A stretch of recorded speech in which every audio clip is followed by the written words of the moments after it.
सौभाग्यशाली गुरुमुखों, श्री तृतीय पातशाही श्री गुरु महाराज जी की जीवन लीला। एक बार कुछ सत्संगियों की विनय पर श्री सद्गुरु दाता दीनदयाल जी ने नागपुर में कृपा फरमाई।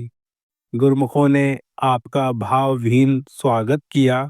सभी गुरुमुख व जिज्ञासु श्री दर्शन श्री अमृत वचन सुनकर कृत कृत हो रहे थे।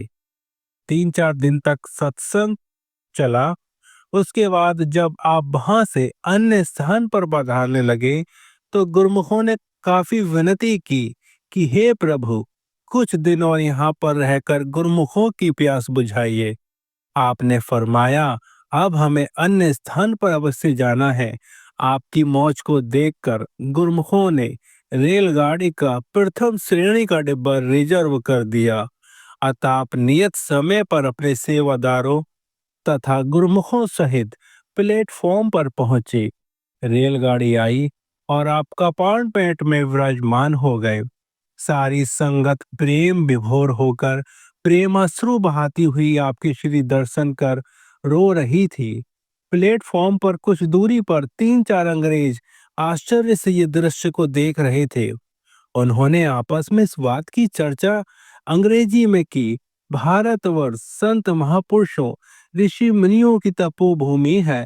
त्रेता में श्री रामचंद्र महाराज जी तथा द्वापर में श्री कृष्ण जी महाराज ने भारत भूमि पर अवतार लेके इसे कृत किया और अब कलयुग में भी वही संत स्वरूप जीवों का कल्याण कर रहे हैं।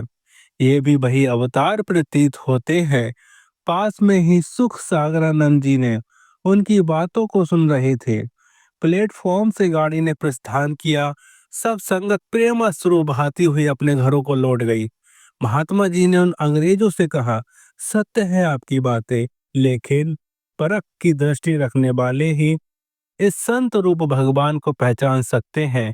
तब अंग्रेजों ने पूछा, ये महापुरुष कहाँ से आए हैं? ये तो कोई महान हस्ती दिखाई देते हैं। महात्मा जी ने कहा, ये महापुरुष मध्य प्रदेश में स्थित श्री आनंदपुर से आए हैं। ये उच्च महान हस्ती के महापुरुष हैं, लेकिन बाहरी आंखों से उनकी महानता को जानना कठिन है। किसी सौभाग्यशाली को ही उनके श्री दर्शन प्राप्त होते हैं। उन व्यक्तियों ने कहा कि यदि हम पहले पता होता तो हम भी आपकी पावन संगति को प्राप्त कर कृतार्थ हो जाते। इस प्रकार महात्मा जी सद्गुरुदेव महाराज जी के गुणगान गाते हुए आश्रम लौट गए। प्रेम सहित मिलकर बोलो जयकारा, बोल मेरे श्री गुरु महाराज जी की जय।